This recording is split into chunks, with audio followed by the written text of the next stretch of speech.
Hello and welcome back to your own YouTube channel your own Pathshala Jyotishala. तो friends, कैसे हैं आप सभी? आशा करती हूँ आप सभी अच्छे ही होंगे। फ्रेंड्स, आईसीएसई 2025 नज़दीक ही है। 18 फरवरी से एग्ज़ाम शुरू होने वाले हैं। तो हिंदी का एक लेसन है जो कि आईसीएसई 2025 में आने वाला है, जिस चैप्टर का नाम है काकी। तो मैंने सोचा क्यों ना मैं चैप्टर आपको रीड कर देती हूँ, ताकि वीडियो के माध्यम से ही आपकी चैप्टर रीडिंग हो जाएगी, ताकि आपको बार बार चैप्टर बुक पढ़ने की ज़रूरत नहीं, वीडियो देखकर ही आपका चैप्टर रीड हो जाएगी और आप डायरेक्टली क्वेश्चन आंसर्स लिख सकेंगे। तो चलिए चैप्टर की शुरुआत करते हैं। काकी रिटन बाय, ये लिखी गई है सियाराम शरण जी गुप्त द्वारा लिखी गई है। चलिए मैं लेखक का भी थोड़ा सा परिचय दे दूं, क्योंकि कई बार प्रश्नों में 2 लाइन लेखक के बारे में भी कभी कभार लिखने को आ जाता है। तो सियाराम शरण गुप्त का जन्म झांसी के निकट चिरगांव में सन 1895 में हुआ। आप राष्ट्र कवि मैथिली शरण गुप्त के अग्रज थे। प्रारंभिक शिक्षा पूरी करने के बाद इन्होंने घर पर ही गुजराती, अंग्रेज़ी और हिंदी भाषा सीखी। गुप्त जी विश्व प्रेम, विश्व शांति, सत्य और अहिंसा से आजीवन प्रभावित रहे। इनके साहित्य में दरिद्रता, कुरीतियों के विरुद्ध आक्रोश जैसे भावों की बहुलता है। गुप्त जी को दीर्घकालीन साहित्य सेवाओं के लिए सन 1962 में सरस्वती हीरक जयंती के अवसर पर सम्मानित किया गया। इन्हें नागरी प्रचारिणी सभा वाराणसी द्वारा सुधारक पदक से भी विभूषित किया गया। 9 मार्च 1963 को इनका निधन हो गया। अनाथ, आद्रा, दुर्वादल इनके काव्य खंड हैं। मानुषी कहानी संग्रह, पुण्य पर्व नाटक कहानी संग्रह है, और पुण्य पर्व नाटक, अनुरूपा तथा अमृतपुत्र कविता संग्रह, नारी और गोद उपन्यास तथा झूठ सच का निबंध संग्रह उल्लेखनीय है। गुप्त जी की भाषा सरल, सहज तथा व्यवहारिक है। ये तो मैंने आपको लेखक का थोड़ा परिचय दे दिया।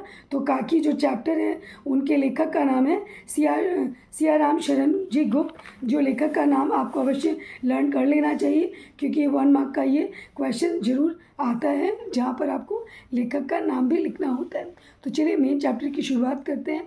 काकी। उस दिन बड़े सवेरे श्यामू की नींद खुली तो उसने देखा कि घर भर में कोहराम मचा हुआ है। उसकी माँ नीचे से ऊपर तक एक कपड़ा ओढ़े एक कंबल पर भूमि शयन कर रही है, और घर के सब लोग उसे घेर कर बैठे बड़े करुण ढंग से विलाप कर रहे हैं। यहाँ विलाप का मतलब है रोना, रो रहे हैं। लोग जब उमा को शमशान ले जाने के लिए उठा कर ले जाने लगे, तब श्यामू ने बड़ा उपद्रव मचाया। उपद्रव मतलब रोना मचाया। लोगों के हाथ से छूटकर वह उमा के ऊपर जा गिरा।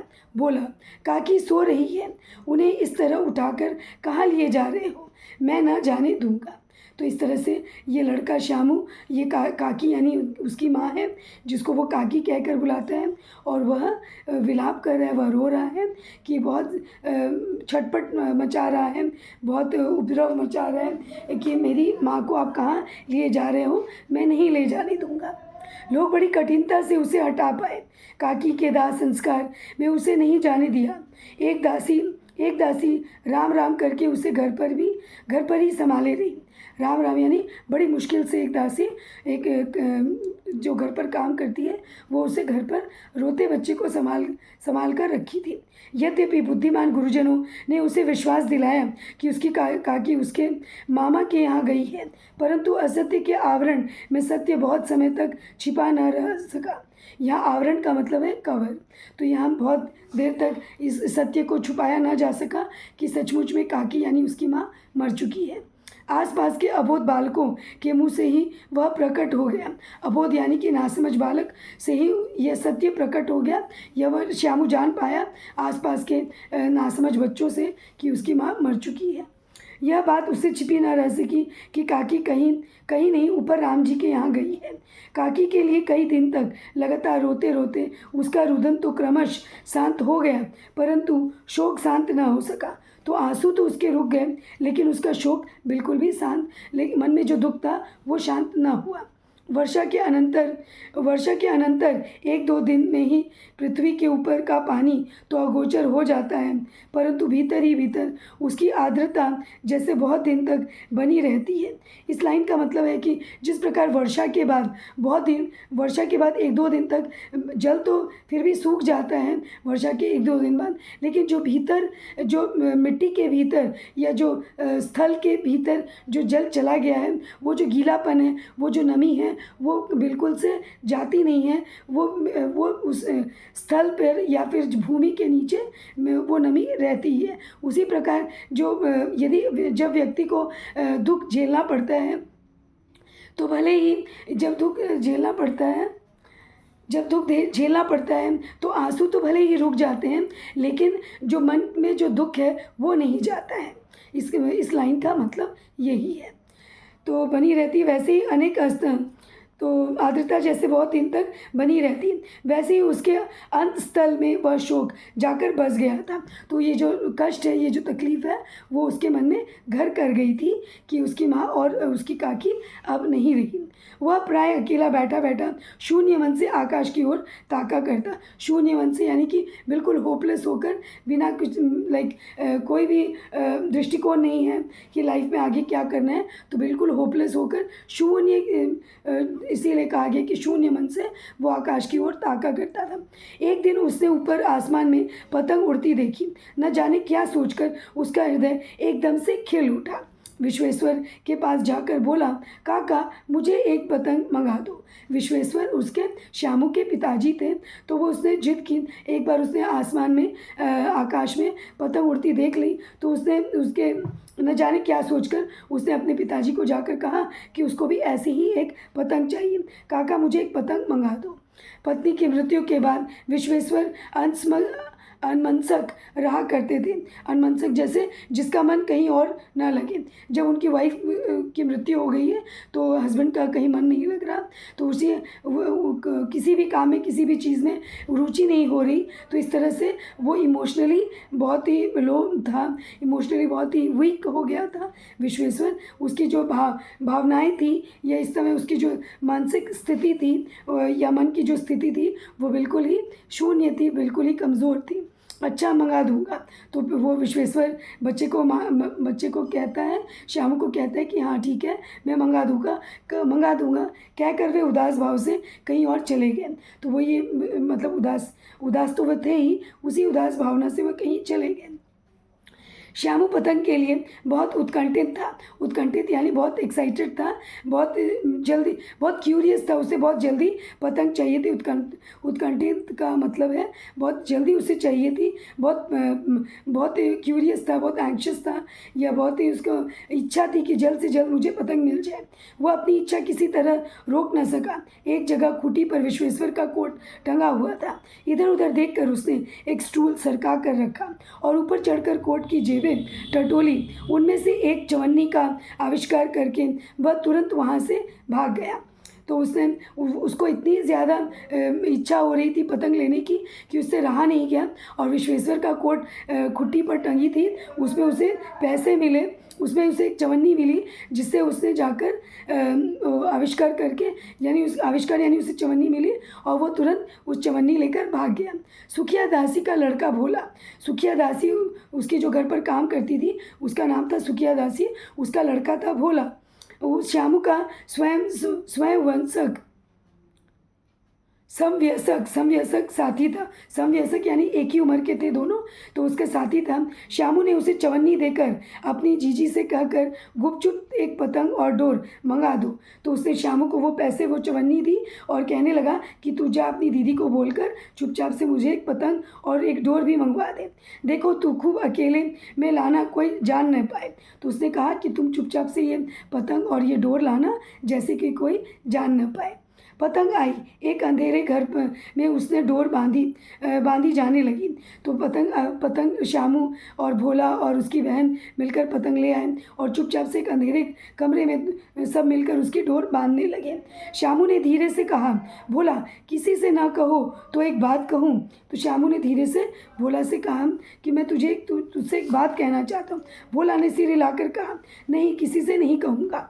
तो वो मान गया कि ठीक है मैं किसी से नहीं कहूँगा, तुम्हें क्या कहना है तुम बोल सकते हो। श्यामू ने सिर हिलाकर कहा, मैं यह पतंग ऊपर राम के यहाँ भेजूँगा, इसे पकड़कर काकी नीचे उतरेगी।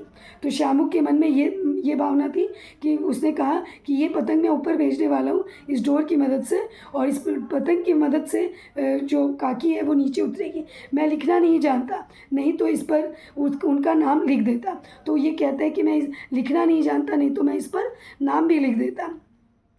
भोला श्यामू से अधिक समझदार था। उसने कहा, बात तो बहुत अच्छी है, परंतु एक कठिनता है। यह डोर पतली है, इसे पकड़कर काकी उतर नहीं सकती, इसके टूट जाने का डर है। पतंग में मोटी रस्सी हो तो सब ठीक हो जाएगा। तो भोला श्यामू से अधिक समझदार था। वो कहता है, उसने कहा, बात तो तेरी अच्छी है, बात तो तुम्हारी बहुत अच्छी है, परंतु एक कठिनता है।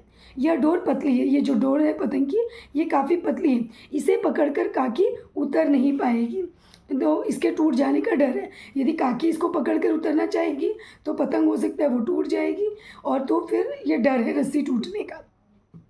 पतंग में मोटी रस्सी हो तो सब ठीक हो जाएगा। तो भोला काफ़ी समझदार था। उसने इसको एडवाइस दिया श्यामू को कि ये पतली डोर ना बांध कर यदि हम मोटी डोर बांधें तो हो सकता है कुछ काम बन जाए। श्यामू गंभीर हो गया, मतलब यह कि बात लाख रुपए की सुझाई गई है। श्यामू गंभीर हो गया, मतलब यह कि बात लाख रुपए की सुझाई गई है, परंतु कठिनता यह थी कि मोटी रस्सी कैसे मंगाई जाए। तो बात तो ये काफ़ी समझदारी की भोला ने कह दी, लेकिन ये मोटी रस्सी अब कहाँ से मंगाई जाए।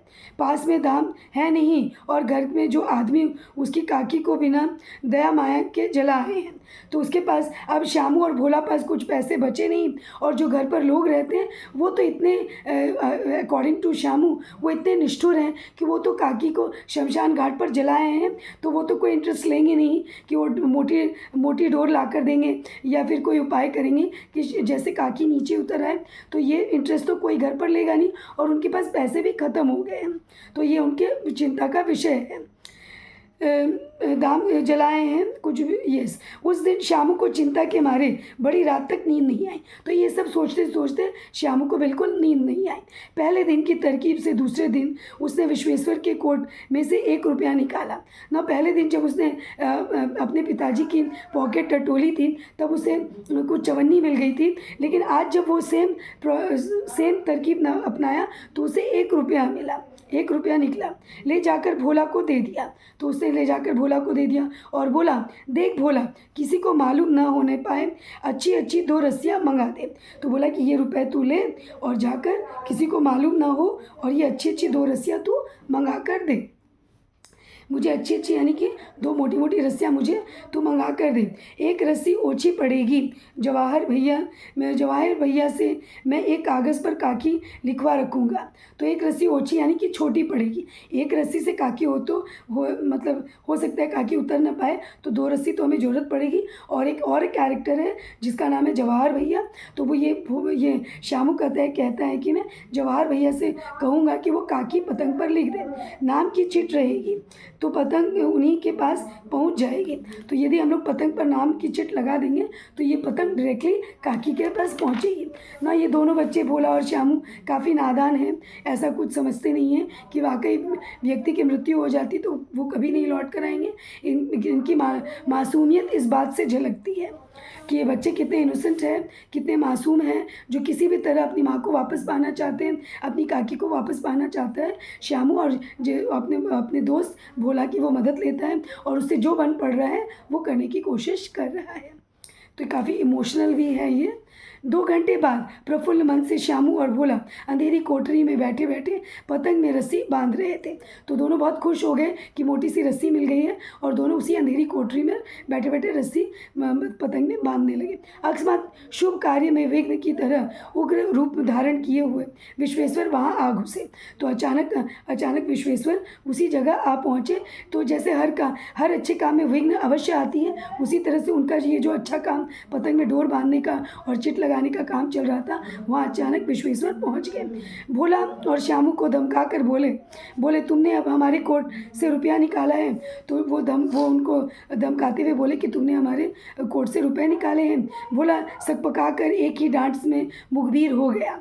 भोला जो सुखिया दासी का लड़का था, वो तो बिल्कुल चुप हो गया, डांट सुनकर बिल्कुल चुप हो गया। बोला श्यामू भैया ने रस्सी और पतंग मंगाने के लिए निकाला था। तो उसने अपनी गलती मान ली और कहा कि श्यामू भैया ने मुझे रस्सी और पतंग मंगाने के लिए ये मुझे पैसे दिए थे।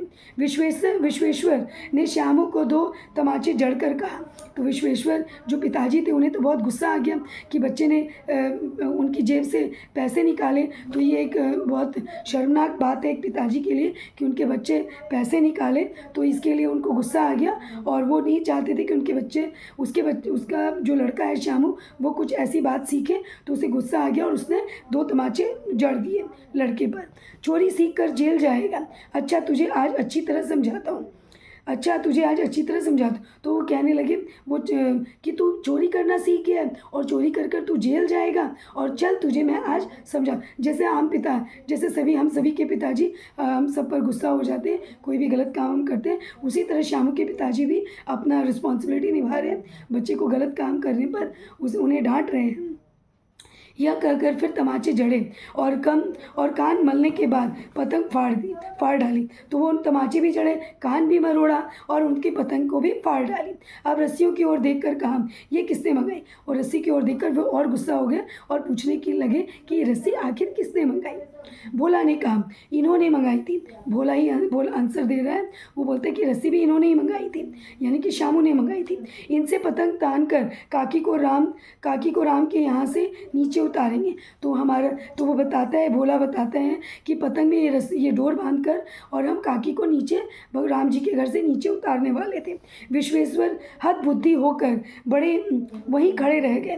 हद बुद्धि होकर यानी कि वो जो कभी कुछ मतलब जैसे जो कुछ सोच पाने की अवस्था में ना हो, तो वो मतलब अब कुछ समझ नहीं पा रहे, सोच नहीं पा रहे कि बच्चे ये बोल रहे हैं और उन्होंने तमाचे जड़ दिए। वो बच्चों के कान भी मरोड़े और बच्चे तो बेचारे मासूम थे और अपनी काकी को, अपनी माँ को राम जी के घर से पतंग के द्वारा, डोर के द्वारा नीचे उतारना चाहते थे। तो उनकी मासूमियत देखकर उनको वे निशब्द रह गए कि उन्हें समझ नहीं आ रहा था कि आखिर वे क्या करें। विश्वेश्वर हद बुद्धि होकर वहीं खड़े रह गए। उन्होंने पटी हुई पतंग उठाकर देखी। उस पर चिपके हुए कागज़ पर लिखा हुआ था काकी। तो ये बहुत ही मार्मिक है, यह दर्दनीय है, मतलब दर्द भरा है कि वो पिताजी होते हुए अपने बच्चे की फीलिंग को समझ नहीं पाए और बिना समझे ही उन्होंने पतंग फाड़ दी और उसे डांटा धमकाया और उसके कान भी मरोड़े। तो ये काफ़ी इमोशनल है और ये उस पिताजी के लिए बहुत इमोशनल था इस समय, विश्वेश्वर के लिए, कि उन्होंने अपने बच्चे को इस तरह से डांटा। तो ये कहानी है आपकी किताब में जो सियाराम शरण जी गुप्त द्वारा लिखी गई है। Yes friends, if you do like my video, please like, share and subscribe to my channel, and if you have not subscribed to my channel, then do subscribe it right now and do share it with your friends, and do let me know in the comment section what kind of videos you would like me to upload it for you. Exams are just around the corner. Please work hard. Story, I have explained you the story. It will help you in writing your answers. Very soon I'll upload some of the questions along with their answers, so it will be a great help for you. And yes friends, you can say along with me, क्योंकि पढ़ेगा India तभी तो बढ़ेगा India. See you in the next video soon. Till then, bye bye.